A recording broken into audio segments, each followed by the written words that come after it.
Hey, coucou, c'est encore moi, c'est Esther. Bienvenue sur ma chaîne YouTube Esther Talks.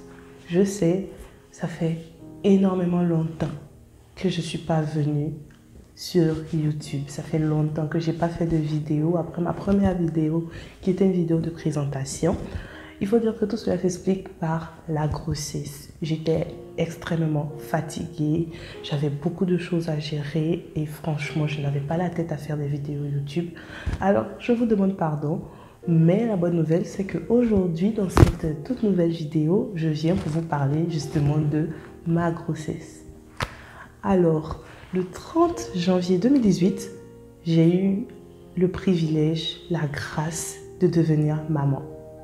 Oui, le 30 janvier, mon fils, Mathis Jaden, est né à 5h56 et franchement, depuis ce jour, les choses ne sont plus du tout les mêmes en fait. C'est vraiment un bouleversement total. Il y a eu tellement de choses qui se sont passées depuis ce jour et j'ai voulu vraiment les partager avec vous, que ce soit avant l'accouchement, pendant l'accouchement et après. Je veux vraiment tout vous dire. J'ai reçu beaucoup de questions de personnes qui m'ont demandé comment j'ai vécu la grossesse de façon physique, mais aussi de façon émotionnelle.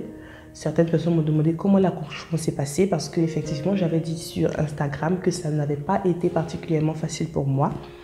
Et donc, dans cette vidéo, je vous dis tout à cœur ouvert parce que voilà, on est amis et j'ai envie de tout vous raconter. Alors, à tout de suite.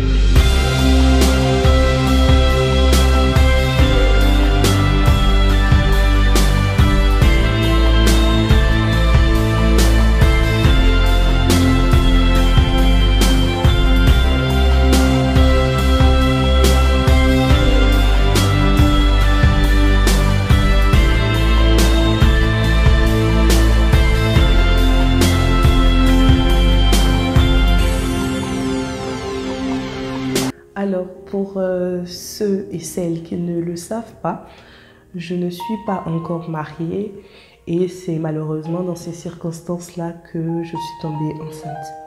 Il faut dire que c'était véritablement un coup dur. Bon, un coup dur, c'était simplement les conséquences de mes actes et ça a été vraiment très difficile. Très difficile pour moi-même. Dans la mesure où j'avais du mal à me pardonner, même si je savais que Dieu m'avait pardonné mes fautes, j'avais du mal à me pardonner. Alors le début de ma grossesse, c'est-à-dire on va dire en mai 2017, le début de ma grossesse a été très difficile émotionnellement. Il faut dire que j'arrêtais pas de pleurer. J'arrêtais pas de pleurer, de me dire je suis la pire personne au monde, qu'est-ce que j'ai fait, pourquoi je l'ai fait, que je vais aller en enfer, ce genre de choses, vous voyez. Et cela allait en fait crescendo parce qu'effectivement, il y avait aussi autour de moi des personnes qui me faisaient comprendre que j'avais fait la pire erreur de ma vie, que j'étais une moins que rien, etc.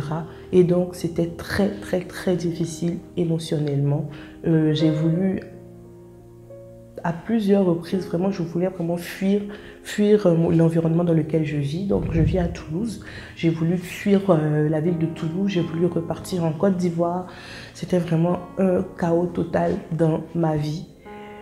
Et il faut dire que si à l'intérieur de nous, nous n'allons pas bien, physiquement, les choses n'iront pas bien non plus. Alors, les débuts de grossesse, outre ce qu'on dit, une femme enceinte vomit pendant les 3 premiers mois. Moi, c'était vraiment la catastrophe. C'était la catastrophe. Je passais mon temps à vomir. Je crois que j'ai perdu 4 à 5 kilos en début de grossesse. C'était vraiment totalement... Je n'en pouvais plus. Je n'en pouvais plus. Pour une première grossesse, ça m'a laissé un souvenir très amer. Je n'en pouvais plus. J'étais fatiguée constamment. J'ai dû aller voir un spécialiste parce que la fatigue que je ressentais était vraiment au-dessus de la norme, en tout cas pour une femme enceinte. Donc, j'ai dû aller voir un spécialiste, suivre un traitement particulier et c'était vraiment compliqué. Puis, par la grâce de Dieu, les choses ont changé. Les choses ont changé le jour où j'ai accepté le fait que Dieu m'avait pardonné et que je ne pouvais plus continuer à me jeter la pierre pour les erreurs passées. Oui, j'avais fait des erreurs. Oui, j'ai commis l'impudicité, la fornication, mais ma vie ne s'arrêtait pas là. Il fallait que je reprenne confiance en moi, que je reprenne confiance en Dieu et que je décide de vivre ma grossesse comme n'importe quelle autre femme. Et c'est ce que j'ai fait. C'est ce que j'ai fait. Je me rappelle que ce jour-là, on était en juillet, c'était pendant Impact Conférence. Je ne sais pas si vous savez ce que c'est. C'était pendant Impact Conférence, c'était le pasteur Mamadou Karambiri qui prêchait. Il déclarait des paroles et là, j'ai vraiment entendu le Seigneur me parler en me disant « Esther, il faut que tu te relèves, il faut que tu te relèves, c'est arrivé, c'est fini, on avance. » Et c'est ce jour-là que j'ai décidé que ma grossesse sera la meilleure du monde. Et c'est ce qui s'est passé. Parce que je me suis réveillée, je me sentais mieux physiquement, dans ma tête tout allait bien. Je me suis regardée dans le miroir, j'ai dit « Esther, je te pardonne. Je te pardonne. » J'ai écrit un texte là où je disais « Esther, je te pardonne, ce que tu as fait, c'est fini, c'est passé. Dieu t'a pardonné. Vis quelque chose de nouveau en fait. » Et j'ai commencé à kiffer, littéralement kiffer ma grossesse. Et à partir du 4e mois, tout s'est très bien passé. Tout s'est très bien passé. J'avais une grossesse excellente. Mon gynéco était content, j'étais bien dans ma peau, mon bébé prenait du poids, il était en superbe santé. Tout allait vraiment bien. Avec les autres aussi, bon, voilà, hein. Il y a ceux avec qui les relations se sont rompues. Et avec ma famille, ça a été vraiment, bizarrement, ça a été vraiment le déclencheur en fait de... Je veux dire, nos liens se sont resserrés avec ma famille, mes parents, mes frères et sœurs. Nos liens se sont resserrés avec cette grossesse. Et vraiment, en fait, les voies de Dieu sont insondables. Je me dis, les voies de Dieu sont insondables parce que s'il a permis, je dis permis, pas voulu, s'il a permis que je sois enceinte, quelque part, ça a concouru à mon bien. Parce qu'avec ma famille, nous sommes devenus plus proches que jamais. Pourtant, il y avait des tensions, mais nous sommes devenus plus proches que jamais. J'ai ressenti l'amour de mes parents, mais à une dimension où je ne pouvais pas l'imaginer. J'ai ressenti l'amour de mes parents et ça a contribué à mon bien-être en fait. Donc la grossesse s'est super bien passée. J'étais en très bonne santé. Je prenais des couleurs. Tout le monde me disait « Esther, tu es toute belle. » Je reconnaissais que j'étais belle. Je prenais des couleurs. J'étais devenue totalement épanouie. Épanouie. Donc c'est comme ça que tous les mois sont passés. Donc de juillet jusqu'à décembre. Mon terme, c'était le 26 janvier. Et du coup, je voulais vraiment pas que mon bébé naisse en 2017. Voilà, je voulais vraiment qu'il vienne en 2018, donc le 26 janvier, parce qu'il pouvait naître en décembre. Donc j'ai passé le réveillon, un superbe réveillon. J'ai prié pour l'année, tout ça. Et j'ai continué à attendre la venue de mon fils, qui s'est fait attendre. Ouais, il s'est fait attendre, mon bébé, parce qu'il n'est pas né à terme. Et plus le terme se rapprochait, plus j'avais un peu peur que les choses ne se passent pas comme prévu. J'avais peur et j'étais extrêmement fatiguée. Je me disais c'est bon, j'en peux plus. J'avais les jambes enflées, j'avais mal au dos, j'arrivais plus à dormir. Voilà, franchement, pour celles qui ont déjà été enceintes, vous savez ce que c'est les fins de grossesse, les insomnies, les maux de dos, toutes ces choses-là. Franchement, j'avais commencé à vraiment ne plus pouvoir supporter. J'étais que chez moi, tout le temps couchée, tout le temps au lit. J'avais envie de rien du tout, je voulais juste accoucher. À cause de la fatigue évidemment, mais aussi parce que je voulais voir mon bébé. Je voulais le voir, je le sentais bouger dans mon ventre, mais je voulais plus. Je voulais le voir, je voulais l'entendre de plus près, voilà. Je voulais le voir, savoir comment, à qui il allait ressembler. J'avais vraiment besoin de le voir en fait. C'était vraiment le moment. Il fallait que je voie mon fils. Il fallait que je le voie. Et quand le terme est arrivé, j'avais toujours pas accouché. Donc à l'hôpital, on m'a dit il faut que tu viennes tous les 2 jours. Donc vous imaginez ce que c'était. Attendre tous les 2 jours, partir à l'hôpital. Donc je suis partie tout le temps pendant les 2 jours. Et 4 jours après le terme, oui, je suis partie toute la journée. En fait, c'était un lundi. Je me rappelle que j'ai eu des contractions toute la journée. Mais vu qu'elles n'étaient pas régulières, parce qu'effectivement, lorsque vous devez accoucher, les contractions de travail, ce sont les contractions régulières. Donc, on va dire environ toutes les 3 ou 5 minutes, en fait. Et je n'avais pas de contractions régulières, mais j'avais des contractions douloureuses. Mais je ne voulais pas partir à l'hôpital parce que, bon, Les sages-femmes m'avaient dit, si vous n'avez pas de contraction douloureuse et régulière, pas la peine de venir. Donc mon fiancé n'était pas là, il était au travail. Et du coup, j'avais mal, mais je suis restée là, je me suis dit non, c'est rien, c'est rien, c'est rien. Mais quand il est arrivé le soir, en fait, il m'avait littéralement vu coucher sur le sol parce que j'avais très mal. J'avais très mal et je lui ai dit, bon, on va à l'hôpital, on va faire juste un contrôle. Je sais que je ne vais pas accoucher, c'est juste un contrôle. On va rentrer à la maison. Donc il était 21h. Et en fait, je ne savais pas que je partais accoucher. Je partais accoucher ce jour-là. Je ne m'étais pas préparée émotionnellement. Franchement, rien du tout. Je me suis levée comme ça. Ok, bon, j'ai porté juste ma veste. Je ne sais pas si j'étais en jogging ou quoi, mais bref, j'étais vraiment pas habillée pour aller accoucher. On n'a même pas pris la valise de maternité parce que dans ma tête, c'était je vais faire un contrôle, je reviens. Parce que la veille, bon, on te voit, on te dit que tu n'as pas de, ton col n'est pas dilaté. Mais voilà. Et en fait, quand je suis arrivée, la sage-femme qui m'a reçue, déjà, elle était super gentille. Elle m'a dit, mais madame, elle m'a examinée en fait, et puis elle m'a dit, madame Cabot, ben, vous allez accoucher, vous êtes en travail. Donc là, vous imaginez pas comment je me suis sentie, genre, quoi? Maintenant, mais je suis pas prête, je ne me suis pas préparée, je ne savais pas comment faire, plein de questions. Mais elle m'a dit, ne vous inquiétez pas, tout va bien. Et j'avais très mal, j'avais des contractions qui se chevauchaient. Genre, tout le temps, j'avais des contractions, tout le temps. Et elle m'a demandé, est-ce que vous voulez la péridurale?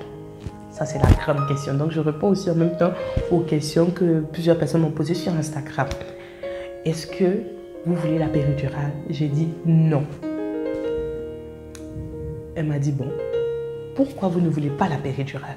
Donc, vous savez, j'ai fait genre, non, mais je vais accoucher naturellement et tout. Mais la vérité, c'était même pas que je voulais accoucher naturellement. La vérité, c'est que j'avais une peur bleue de la péridurale. J'avais entendu tellement de choses, lu tellement de choses. Vraiment, j'avais entendu plein de choses sur la péridurale. Alors, j'avais tellement peur. J'ai dit, je préfère 1000 fois avoir les contractions là, plutôt que de faire la péridurale. Et elle a demandé, je ne sais pas comment elle a fait vraiment, elle a su, elle m'a regardé, elle a dit, madame, ne me dites pas que vous avez peur de la péridurale. Et mon fiancé a répondu, si, elle a peur. Elle a dit, ne vous en faites pas, ce n'est rien, ça fait pas mal. Ça va vous soulager, parce que j'avais vraiment très mal, hein, je vous dis vraiment très mal. Je pleurais. Ça va vous soulager. Je dis, non, je peux pas, j'ai peur et tout. Elle dit, bon, qu'est-ce qu'on fait? Je vous laisse marcher dans l'hôpital, dans la maternité. Si vous voulez la péridurale, on se retrouve dans 1 heure, on va le faire, sinon on va quand même en salle de naissance sans péridurale. J'ai dit ok. Les amis, j'ai pas fait 1 heure à marcher. 30 minutes, j'étais de retour. Genre, madame, piquez-moi, c'est bon, j'en peux plus. Et du coup, elle a dit ok, super. Donc là, maintenant, on est rentré dans la salle de naissance. C'était étrange. C'était étrange parce que je savais que je partais accoucher en fait. Je savais que là, dans cette salle-là, ma vie allait changer. Ma vie allait changer. Ma vie allait être... n'allait plus être la même. Je partais être maman pour de vrai. Comme je dis en fait, j'ai toujours su que j'allais avoir un enfant, des enfants, que j'allais me marier et avoir des enfants. Mais je ne l'avais jamais imaginé comme ça. C'était plus abstrait. Là, c'était vraiment réel. C'était vraiment réel en fait. C'était réel, j'allais être maman. Et la salle, quand je suis rentrée, je ne peux pas expliquer comment je me suis sentie. Je sais pas, c'était étrange comme je voulais expliquer. Et donc là, on a fait la péridurale qui ne fait absolument pas mal. En tout cas, moi, je n'ai pas eu mal du tout. J'ai juste transpiré, transpiré totalement parce que j'avais peur. J'ai taché la blouse. La blouse était, comment dire, mouillée. Elle était mouillée parce que j'avais tellement peur que j'avais vraiment... voilà, tout était rempli de sueur, le lit, tout, je me laissais tomber. Hein. Et voilà, en fait, donc on a fait la péridurale. Il faut dire que c'est juste avant de faire la péridurale, en fait, que j'ai rompu la poche des os et que j'ai perdu le bouchon muqueux. J'avais rien eu de tous ces symptômes, aucun. C'est vraiment ce jour-là, à 5 minutes là de la péridurale, que j'ai tout perdu, en fait. Et du coup, en fait, quand on a fait la péridurale, je me suis sentie beaucoup mieux. Je me suis couchée, j'ai pu essayer de dormir. Je sentais les contractions, mais elles n'étaient plus douloureuses. Mais en fait, les choses ne se sont pas passées comme j'aurais prévu. C'est qu'au bout de 8 heures de travail, le col ne se dilatait pas en fait. Le col ne se dilatait pas. Et le plus terrible dans tout ça, en fait, c'est qu'il y avait le cœur du bébé. Vous savez, quand on met le monitoring dans les salles d'accouchement, en fait, c'est pour écouter le cœur du bébé et mesurer aussi les contractions. Il se trouve que le cœur de mon bébé, en fait, ne battait plus correctement. Son rythme cardiaque se ralentissait énormément. Et du coup, elles ont dit, bon, on va observer pendant une demi-heure. Si ça continue ainsi, ça sera une césarienne. Le truc le plus bizarre, c'est que quelques jours auparavant, en fait, je parlais avec mon fiancé et je lui disais, William, il faut qu'on se prépare pour une césarienne. Il m'a dit, pourquoi? Je dis, je ne sais pas, mais je le sens. Il faut qu'on se prépare pour une césarienne. Je pense que peut-être Dieu m'avait déjà préparé, en fait, aussi à ça. N'empêche que ça n'a pas été facile. Parce que, après les 30 minutes de surveillance, en fait, elles sont revenues. Et je vois que déjà, plusieurs personnes rentrent dans la chambre en même temps. Je vois, elles ont déjà porté les blouses. Et puis elles me disent, Madame Cabot, ça sera une césarienne. Là, je ne sais pas comment je me suis sentie. Je ne saurais pas expliquer. Donc on commence à me préparer, tout ça, la perfusion, nanani, nanana. On me met la calotte sur la tête, on me change de lit, tout ça, c'est speed, tout le monde vient et tout. J'avoue que moi, quelque part, j'étais soulagée parce que je me disais, mon bébé va naître. Mon bébé va naître, en fait, parce qu'il y avait vraiment le rythme cardiaque de mon fils, je l'entendais ralentir. Je me disais, mais c'est quoi ça? Qu'est-ce qui se passe? J'ai fait j'arrivais pas à comprendre. Donc, quelque part, j'étais soulagée. Mais en même temps, j'ai jamais eu aussi peur de ma vie. Jamais. J'ai jamais eu aussi peur de ma vie, en fait. Je suis chrétienne et je crois au monde spirituel. Je crois au monde spirituel parce que cette peur que j'ai ressentie à cet instant, c'était tout sauf une peur normale. D'ailleurs, la peur n'est jamais normale. Ça vient d'un esprit. À l'instant là, j'avais vraiment l'impression qu'il y avait comme un esprit de peur qui m'avait saisi. Je vous dis, j'ai jamais eu aussi peur. J'avais tellement peur que mes dents, elles craquent. Comment on dit ça? Mes dents, voilà, vous avez compris. J'avais peur, j'avais extrêmement peur. Et quand on est rentré dans la salle d'opération, là, je retenais mes larmes, hein, vous savez, je retenais mes larmes parce que je suis une grande. Faut pas pleurer, je suis une grande. Et quand je suis rentrée dans la salle, franchement, la sage-femme m'a dit, Esther, vous savez, vous avez le droit d'être déçue. Vous avez le droit d'être déçue parce que vous êtes venu pour faire un accouchement normal, vous finissez en césarienne. Vous avez le droit d'avoir peur, vous avez le droit de pleurer, c'est normal. Quand elle m'a dit ça, là, j'ai fondu littéralement en larmes. C'était la peur, c'était la pression, c'était le doute. C'était comme si il y avait tout en même temps. J'ai commencé à pleurer. Mais pleurer d'une manière... J'ai pleuré. J'avais tellement peur. Il y avait comme cette voix qui me disait, en fait, c'est fini Esther, tu vas mourir. Et je vous dis la vérité, c'est dans ces moments-là qu'on reconsidère sa vie. C'est dans ces moments-là qu'on recalcule tout, en fait. Et c'est dans ce moment-là qu'on se souvient de la seule personne qui pourra nous aider. En fait, la seule personne qui est vraiment capable de nous aider véritablement. Cette seule personne, pour moi, ça a été Dieu. Ça a été Dieu. Parce que lorsque j'étais couchée, face à la peur, je n'ai trouvé qu'une seule solution, en fait. C'était la parole de Dieu. Ça, je ne vous parle pas en tant que trop chrétienne. Je vous dis une réalité. En fait, il y avait mon fiancé à côté. La seule chose que j'ai pu faire pour dompter ma peur, c'était réciter des versets bibliques. Et le verset, en fait, le premier verset qui m'est venu en tête, c'est le psaume 91. Parce que j'avais beaucoup médité dessus pendant ma grossesse. Le psaume 91. Et c'était en fait ce verset qui me revenait en tête. Celui qui demeure à l'abri du Très-Haut repose à l'ombre du Tout-Puissant. Je dis à l'Éternel, mon refuge et ma forteresse, mon Dieu en qui je me confie. Et c'était ce verset que je disais à voix haute dans la salle d'opération. Désolée, je suis un peu émue encore. Dans la salle d'opération, c'est ce que je répétais. Ensuite, j'ai dit le psaume 23. L'Éternel est mon berger, je ne manquerai de rien.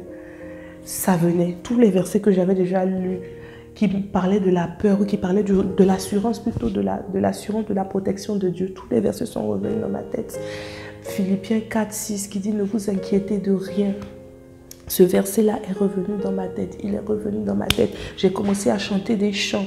Et ce qui était bien, c'est que j'avais mon fiancé. Vraiment, je veux te dire merci pour d'avoir été là, en fait, d'avoir été là. Parce que j'aurais pas pu le faire toute seule. Et il répétait les versets avec moi. Et pendant ce temps, en fait, on me charcutait. On m'ouvrait le ventre. Et mon bébé, mon fils est né. Je n'ai pas vraiment entendu son cri. J'ai juste entendu un petit truc, en fait. Mais c'était parce qu'il avait avalé le liquide. Et du coup, la pédiatre l'a pris avec lui pour l'aspirer, pour qu'il puisse respirer et tout ça. Et quand, en fait, elle a pris le bébé, que j'ai su que mon fils était né, j'ai commencé à chanter ce chant qui était pour moi vraiment un acte de reconnaissance.